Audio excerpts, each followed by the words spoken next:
안녕하세요. 예, 김재준 강사입니다. 오늘은 여러분들 포스코 면접에 대해서 좀 알아보도록 할게요. 지금 이제 PAT가 끝나고, 그 다음에 AI 역량 검사를 보시고, 그 다음에 이제 면접, 예, 이제 대기하고 계신 분들이 있으실 텐데요. 제가 또 포스코 출신 아닙니까?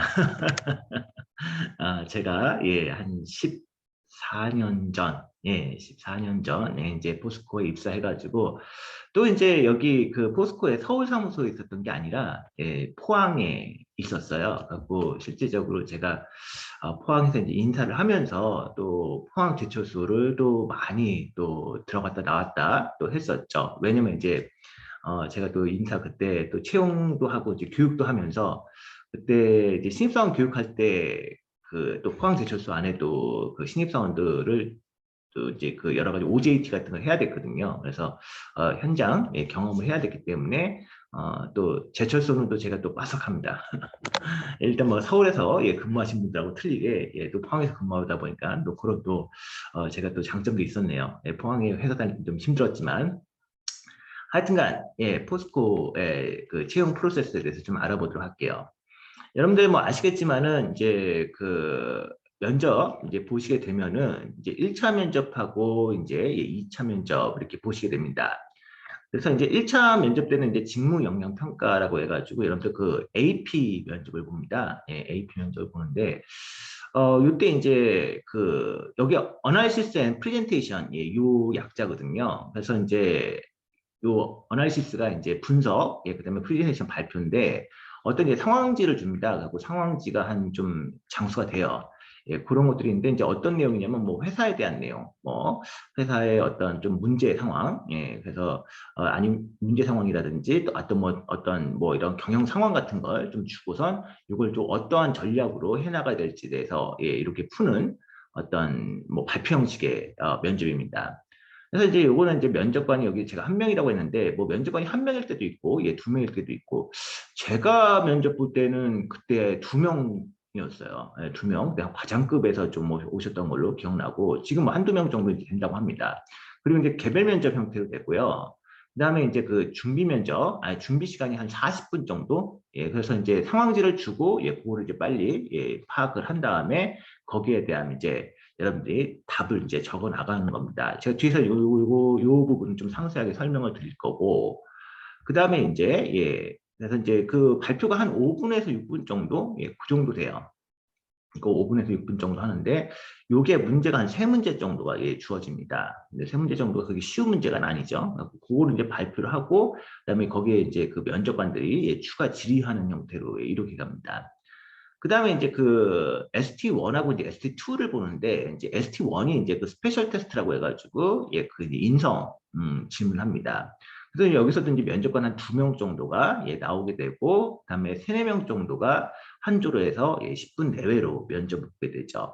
그래서 여기 부분 이제 인성 면접을 보게 되는데, 뭐 이런 거죠. 뭐 이제 포스코의 기업 시민에 대해서 뭐 본인이 기업 시민의 어떤 이념을 알고 있는가, 아니면은 거기에 대해서 본인이 생활에 뭐 적용한 적이 있는가, 그다음에 뭐 지원 동기는 무엇인가, 뭐 이런 것들 물어보고, 그다음에 뭐 다른 데는 어디 지원했는가, 뭐 이런 것도 물어보고, 또 이제 포항이나 광양에서 근무할 수 있는가, 뭐 이제 그런 것들 위주로 이제 물어보는 거죠. 그다음에 뭐 자기소개서 위주로 이제 물어보고, 그다음에 이제 그 스페셜 2, ST2는 이제 직무를 물어봐요. 직무에 대해서. 이제 여기도 똑같이 면접관 2명, 이제 여러분들 3에서 4명 정도가 한 조로 들어가는데, 여기서 이제 여러분들 그 직무에 관한 뭐 전공 질문이라고도 해요.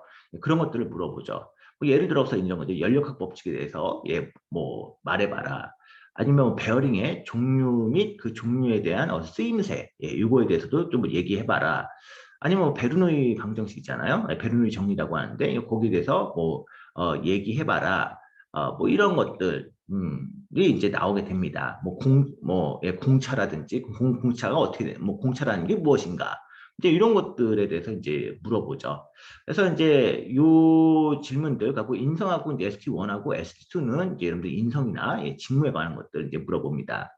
그 다음에 이제 얘네들이 이제 그 뭐 역사 에세이를 하거든요. 갖고 역사 에세이는 이제 그 개별적으로 이제 여러분들이 40분 정도 이렇게 뭐 에세이를 작성해서 제출한 형태로 이렇게 됩니다. 갖고 이제 나왔던 것들이 뭐냐면은 그런 거죠. 예전 이제 우리나라에 이제 세종대왕이 한글을 창제했는데 이런 것들이 이제 예전에 그 기득권인 사대부의 극심한 반대를 무릅쓰고 이렇게 한글 창제를 하였다.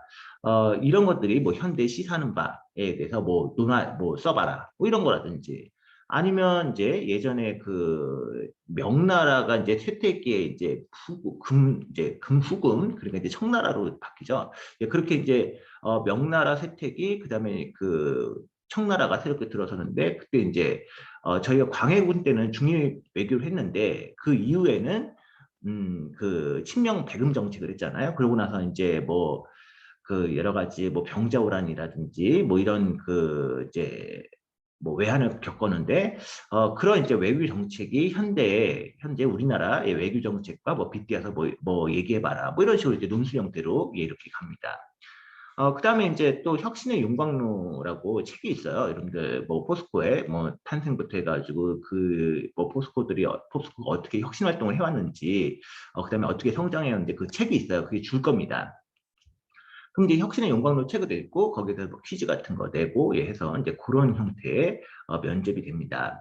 그리고 이제 여기 써 있지는 않은데 그 GA라고 그룹 액티비티 조별 활동이 있습니다. 뭐 이거는 뭐 굳이 뭐 준비할 필요 없어서 제가 이제 말씀은 안 드려요.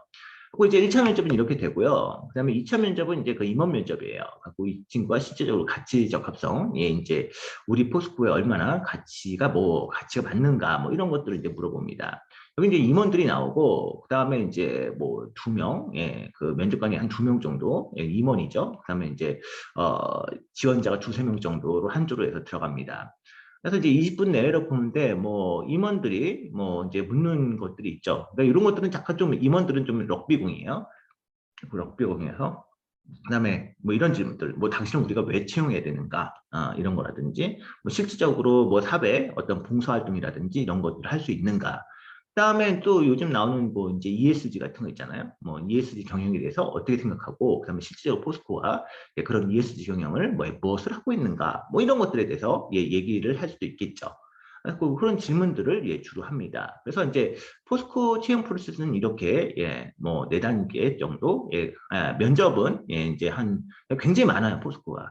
근데 이제 여러분들이 여기서 이제 주의할 점이 뭐냐면 뭐 ST1이라든지 ST2 뭐 역사에서의 아니면 혁신의 용광로 퀴즈 같은 거는 그냥 할 수 있는데 좀 AP 면접이 약간은 어려우실 수가 있어요. 뭐 처음 접해보고 하다 보니까 굉장히 좀 어려운 겁니다. 그래서 이 부분에 대해서 조금 살펴보도록 할게요. 보시면 이제 한 3문제 정도가 나와요. 3문제 정도 나오는데 시간이 매우 부족합니다. 그래고 18개 정도의 슬라이드로 구성된 이제 분량의 자료가 주어집니다. 그러니까 이렇게 이제 상황지를 주고 이거를 빨리 40분 동안 봐야 되잖아요. 그러니까 40분 동안 빨리 이거를 파악해가지고 여기서 이제 우리의 어떤 해결 방법이라든지 절방이 뭔가 이런 식으로 나오죠. 그리고 이제 문제 상황은 뭐 전공과 관련 없는 뭐 회사나 뭐 예를 들어서 뭐 골프 회사, 뭐 IT 회사 이렇게 나오기도 하고 아니면 뭐 철강 회사, 뭐 피철강 회사 뭐 이런 식으로 나와요. 그래서 뭐 이런 주로 회사나 동종업계 관련된 내용들이 주어집니다. 그래서 이제 나오는 것들이 보통 이제 뭐냐면 이런 거죠. 무슨 뭐 예를 들어서 뭐 포항시로부터 뭐 이런 민원에 대한 공문이 왔다. 민원에 대한 거에 와가지고 이런 공문들이 와고 그다음에 무슨 뭐 신문 기사 같은 거. 무슨 뭐 환경 오염에 대한 신문 기사라든지 아니면은 이제 피철강회사의 어떤 뭐 그 내부 회의록 뭐 이런 것들도 나오고 그다음에 이제 그 측정 보고서 뭐 이런 것들도 이제 나옵니다. 그래갖고 그다음에 이제 회사 조직도 이런 것들 나오고 뭐 그다음에 그래서 이제 이런 문제들을 그 조직도 안에서 어떤 부서의 도움을 받아서 이거를 해결해야 되는가. 그다음에 왜 그렇게 생각하는가 뭐 이런 식의 뭐 질문들이 나오죠. 그래고 이제 시간이 굉장히 제한되어 있기 때문에 그래서 40분이 지나면 이제 과제지를 수거해 갑니다. 그래서 그런 이제 3가지 문제를 해결하지 못하는 경우가 많이 발생을 합니다. 그래서 첫째적으로 시간 싸움이라는 거죠. 그러니까 이런 것들에 대해서 이제 여러분들이 하시려면 이런 유형의 어떤 상황지라든지 이렇게 익숙해져야 돼요. 그래서 이런 것들 많이 좀 연습을 해보셔야 되고, 그다음에 이제 A4 용지 한 장을 줘요. 그래서 이제 거기다가 모든 문제를 이제 그 해결 방법에 대해서 씁니다. 그래서 이제 요것이 나중에 그 복사해가지고 이제 다시 면접관들한테 주거든요. 그래서 지금 면접관들이 그걸 보고 여러분들 발표하는 내용을 듣고 이제 이해를 하니까. 그래서 이것들은 이제 적절하게 그 새 문제를 풀 수 있는 적절한 공간 배분이 필요합니다. 뭐 어떤 문제만 너무 많이 작성해가지고 하면은 다른 문제들은 뭐 작성할 칸이 적겠죠. 그래서 그런 세 가지 문제에 대해서 모두 답변을 해야 되는 형태입니다. 그리고 글씨도 여러분들 막 이제 악필로 쓰게 되면은 면접관이 이해하기 힘들 거 아니에요. 그러다 보니까 깨끗하고 또박또박 쓰시는 게 중요하죠. 그 다음에 막 자잘하게 너무 문장력을 쓰시는 것보다 약간 좀 개조식, 보고서 형식으로 이렇게 쓰시면 면접관들도 이해하기가 쉽겠죠. 그래서 여러분들 이제 이 본인의 생각을 논리적으로 정리하고 이제 자신감 있는 모습을 발표하는 게 중요해요. 물론 뭐 그런 내용에 대해서 뭐 잘 알고 있으면 좋겠지만은 어떻게 여러분들 무슨 문제가 나올지 어떻게 합니까? 그래서 이런 문제에 대해서 여러분들 논리적으로 이런 이유 때문에 이걸 선택해야 된다. 뭐 이런 식으로 뭐 얘기를 해주셔야겠죠. 그래서 이제 예를 들어서 뭐 이겁니다. 뭐 환경 오염이 막 일어났는데 그러면 이제 그 환경 오염에서 이제 수질 오염도 있을 거고 뭐 대기 오염도 있을 거고 그다음에 토양 오염도 있을 텐데 그런 수질 토양, 뭐 대기 오염 세 가지 중에서 어떤 걸 뭐 우선적으로 처리를 해야 되는가? 그 다음에 그거는 왜 그러는가? 뭐 이런 식의 문제가 나오는 거죠.